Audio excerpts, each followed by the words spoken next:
Hi viewers, welcome to our channel. ఈవీఎంల పైన దేశవ్యాప్తంగా కాదు ప్రపంచవ్యాప్తంగా కూడా ఒక చర్చ అయితే జరుగుతుంది. ఈవీఎంలను హ్యాక్ చేయొచ్చు, ట్యాంపర్ చేయొచ్చు, దీని ద్వారా ఎలక్షన్స్లో మిగతా పార్టీ దీన్ని హ్యాక్ చేసి గెలవచ్చు అన్న ఆరోపణలు ఎప్పటి నుంచో కూడా ఉన్నాయి. దాన్ని ఇక్కడ జగన్మోహన్ రెడ్డి గారు మొన్న కూడా చేసేసారు ఆరోపణలు. అయితే ఇప్పుడు దీనిపైన సుప్రీంకోర్టు రియాక్ట్ అయిపోయింది.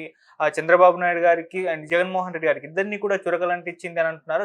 ఆ ఈవీఎంల పైన సుప్రీంకోర్టు ఏ విధంగా రియాక్ట్ అయిపోయింది? సో ఇప్పుడు ఇదే అంశం మీద డిస్కస్ చేయడానికి ప్రజెంట్ మనతో పాటు జగదేవ సీనియర్ జర్నలిస్ట్ వాళ్ళతో డిస్కస్ చేసి తెలుసుకుందాం. సార్ నమస్కారం. నమస్తే సార్, ఈవీఎంల పైన మన జగన్మోహన్ రెడ్డి గారు మాట్లాడారు, దీన్ని హ్యాక్ చేయొచ్చు, ట్యాంపరింగ్ చేయొచ్చు, ఆ విధంగానే కూటమి గవర్నమెంట్ గెలిచిందని ఆయన ఆరోపణలు చేస్తారు. అయితే ఇప్పుడు సుప్రీంకోర్టు రియాక్ట్ అయిపోయింది ఈవీఎంల పైన, ఇటు చంద్రబాబు నాయుడు గారి పైన అండ్ జగన్మోహన్ రెడ్డి గారి పైన, ఇద్దరి పైన కూడా చురకలంటించింది అని చెప్పేసి చెప్తున్నారు. అసలు సుప్రీంకోర్టు ఏ విధంగా రియాక్ట్ అయింది? మీ ఒపీనియన్ సార్ ఈవీఎంల పైన. ఈవీఎంలు ట్యాంపరింగ్ అవుతాయా లేదా అనే అంశం మొన్న 24 ఎలక్షన్స్ ముందు, అంటే ఆల్మోస్ట్ 23 ఇదే టైంకి, లాస్ట్ ఇయర్ ఇదే టైంకి కొంతమంది సుప్రీంకోర్టులో పిటిషన్ వేశారు. సో దాని మీద చర్చోపచర్చలు జరిగిన తర్వాత కొన్ని ఇన్స్టిట్యూట్స్ని, యూనివర్సిటీస్ని కన్సల్ట్ చేసి దాన్ని ప్రామాణికంగా తీసుకొని సుప్రీంకోర్టు తీర్పిచ్చింది. అయితే దీని మీద ఒక కాన్పూర్ సరిగ్గా గుర్తులేదు, ఐఐటి స్టూడెంట్ ఒకరు రీసెర్చ్ చేశారు.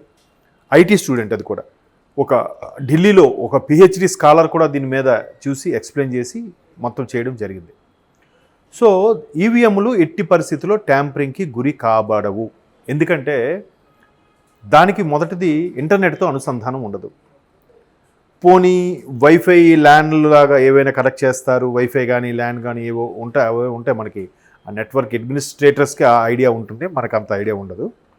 సో అట్లాంటివి ఏం లేదు, కేవలం ఒక డివైజ్, ఈ డివైజ్ ఒక ఎలక్ట్రికల్ డివైజ్ లాగా ఒక స్విచ్కి కనెక్ట్ చేస్తారు. అది ఆన్ చేయగానే కీ అండ్ బీప్ సౌండ్ వస్తుంది. దానికి కనెక్షన్గా ఇంకో చిన్న ప్రింటర్ లాంటిది ఉంటుంది.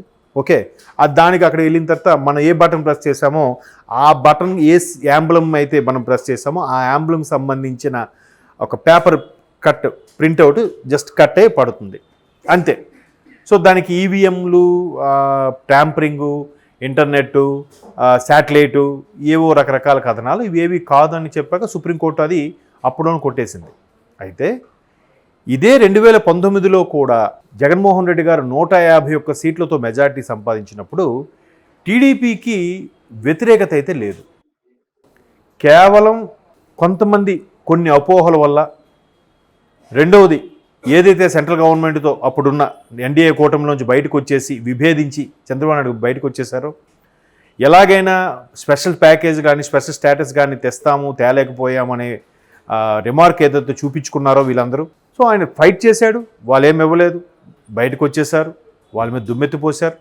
At the same time YSRCP వాళ్ళు కూడా మాకు 25 ఇవ్వండి, వాళ్ళ మెడలు వంచి తెస్తామని చెప్పి ఇలా అనుకుని మాట్లాడారు. సో అది నమ్మారు. And more over Jaganmohan Reddy గారు కూడా తండ్రి లేని పిల్లాడు, ఆ తర్వాత పాపం జైలుకి వెళ్ళి వచ్చాడు, అక్రమంగా కేసులు బనాయించారు. ఇలాంటి సానుభూతివి కూడా ఆయనకు వర్కౌట్ అయ్యాయని అనుకుంటున్నాను.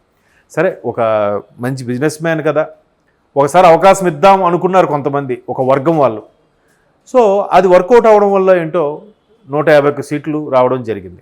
అప్పుడు చంద్రబాబు నాయుడు గారు ఇట్లా ఇంత వ్యతిరేకత అయితే లేదే మనకి, ఎట్లా ఇంత తక్కువ వచ్చాయి మనకి, మరీ దారుణంగా 23కి ఏమిటి, ఏదో జరిగింది, సంథింగ్ వాజ్ హ్యాపెన్ అనుకొని అపోహతో చాలామంది చెప్పిన తర్వాత కన్సల్ట్ చేసి పెట్టారు. అప్పుడు కూడా క్లారిటీ ఇచ్చింది దానికి ట్యాంపరింగ్ అవ్వాలి ఏం లేదని. సో అక్కడ కదా ఆయన ఆపేశాడు. ఆ తర్వాత మళ్ళీ ఎప్పుడు వాళ్ళు కానీ, ఆ పార్టీ వాళ్ళు, టీడీపీ వాళ్ళు కానీ ఎక్కడ దీని గురించి ప్రస్తావన తీసుకురాలి. సో ఆల్రెడీ ఫస్ట్ ఎక్స్పీరియన్స్ చేసింది ఎవరు? 151 రావడం ఆశ్చర్యం అనిపించింది. సరే అని చెప్పి ఆయన వెళ్ళారు. కాదు, కుదరదు అని చెప్పారు. అసలు ట్యాంపరింగ్ అనేది లేదు, ఎందుకంటే అభివృద్ధి చెందుతున్న దేశాల్లో ఇది వాడుతున్నాం, ఇది ఆల్రెడీ వాడడం స్టార్ట్ చేసి కూడా 3-4 పర్యాయాలు ఎలక్షన్స్ కూడా అయిపోయాయి అని చెప్పి సుప్రీంకోర్టు కొట్టేసింది, సైలెంట్ అయిపోయారు. ఇప్పుడు ఈయన వంశం వచ్చేసరికి 161, 164 వచ్చేసరికి జీర్ణించుకోలేక ఈయన మళ్ళీ ఇదే అంశం మీద తీసుకొచ్చాడు. ఆల్రెడీ ఆయన వెళ్ళాడు, కాదు అని చెప్పింది, కొట్టేశారు. మళ్ళీ ఈయన వెళ్ళడం ఏంటి? మరి ఆయనకి నో అని చెప్పినప్పుడు నేను సంతోషించుంటాడుగా, మంచి పని అయింది బాబు గారికి చొక్కెదురైంది సుప్రీంకోర్టులో అని. మరి అదే అంశం ఈయనకి కూడా మరి అవగతం అవ్వాలి కదా. మరలా వీళ్ళు వెళ్ళారు.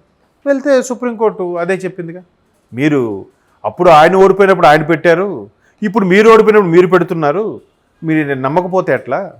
అంటే ఇప్పుడు వీళ్ళందరికీ ఇప్పుడు జగన్మోహన్ రెడ్డి గారికి పెద్దగా ఒక ప్రామాణికం ఏంటంటే అమెరికా లాంటి డెవలప్డ్ కంట్రీస్లో కూడా ఇప్పటికీ బ్యాలెట్ బాక్స్ ఇవే ఉన్నాయి, ఓట్లే ఉన్నాయి, మీరు ఇంకా ఇలా చేస్తారు అని.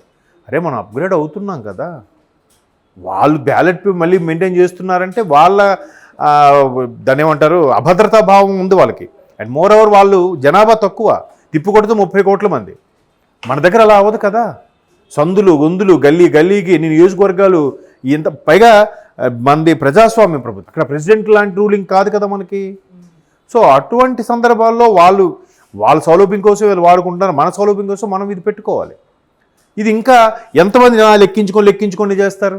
అదే పైగా నోట్ల మిషన్ లాగా ఇలా పెట్టేస్తే కర్రని తిరిగేసి మళ్ళీ అలా ఒప్పుకోరు. లేదు ఈచ్ అండ్ ఎవ్రీ ఇవ్వాలి, అంటుకొని ఉంటాయి, రకరకాల కథలు చెప్తారు. సో ఇంత అతిపెద్ద ప్రజాస్వామ్య దేశం కాబట్టి ఈవీఎంలు అనేదే ఈజీ కాబట్టి త్వరితగతిన అప్గ్రేడ్ అవుతున్నాం కదా. ఇవాళ రేపు చిన్న ల్యాండ్లైన్ నుంచి బొటఫోన్కి వచ్చాం, బొటఫోన్ నుంచి కాస్త టచ్ స్క్రీన్కి వచ్చాం, టచ్ స్క్రీన్ నుంచి స్మార్ట్ వచ్చాం, స్మార్ట్ నుంచి ఈరోజు ఆండ్రాయిడ్ అంటున్నాం, రకరకాల వెర్షన్లు. ఆల్మోస్ట్ అరచేతిలో మనకి స్వర్గం కనబడుతుంది, ప్రపంచం చూస్తున్నాం. సో అలా అప్గ్రేడ్ అవుతున్నప్పుడు లేదు ఇప్పుడు అదే ఫోన్లలో మనకేం జరుగుతున్నాయి, సరే నెట్ ఉంది కాబట్టి యాప్స్ ద్వారా ఏదైనా గ్యాంబ్లింగ్ జరుగుతున్నాయి, అలా జరుగుతున్నాయి కదని చెప్పి మళ్ళీ ల్యాండ్లైన్కి వెళ్తున్నామా? లేదే. దీన్నే బ్లాక్ చేసుకోవడమో, ఇంకో సిమ్ పెట్టుకోవడమో, లేదంటే ఇంకో ఫోన్ మార్చడమో చేస్తున్నాం. సో అక్కడ కూడా దానికి అసలు ఆ ఇంటర్నెట్తో అనుసంధానం లేదు కాబట్టి క్లియర్ కట్గా ఇన్స్టిట్యూషన్స్ అలాగే ఐఐటి సెంట్రల్ వాళ్ళు కూడా ఆ విద్యార్థులు సర్వే చేసి దాని మీద దాన్ని కేస్ స్టడీ అంటారు, కేస్ స్టడీ చేసి అది ఈవీఎంలు ట్యాంపరింగ్కి గురి కాబడవు అని నొక్కి ఒక్కడి నుంచి మరీ చెప్పారు. చెప్పిన తర్వాత మళ్ళీ ఆయన పిటిషన్ వేసినప్పుడు బాబు గారు పిటిషన్ వేసినప్పుడు ఇవన్నీ రాలే. మొన్న ఎలక్షన్స్ ముందు వచ్చింది, చాలా రాష్ట్రాల వారు కూడా వేశారు. అలా జరిగింది. నిజంగా సెంట్రల్ గవర్నమెంట్లో ఏదైతే ప్రభుత్వం ఉందో అదే ట్యాంపరింగ్ చేయాలనుకుంటే ఢిల్లీ లాంటి దేశాల్లో బీజేపీ వచ్చేస్తుందిగా, తమిళనాడు లాంటి రాష్ట్రాల్లో బీజేపీ వచ్చేస్తుందిగా. నిజంగా జగన్మోహన్ రెడ్డి గారిని ఓడించాలంటే అందరినీ గెలిపించి ఒక జగన్మోహన్ రెడ్డి గారిని ఓడించేవాళ్ళుగా, అట్లా చేయలేదు కదా.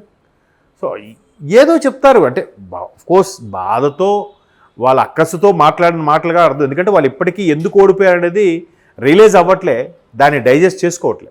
కాబట్టి ఇవన్నీ వచ్చే దాన్నే అప్పుడు 2019లో విషయాన్ని ప్రస్తావించారు సుప్రీంకోర్టు వారు.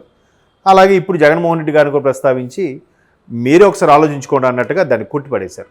అది జరిగింది. Okay sir, thank you so much sir.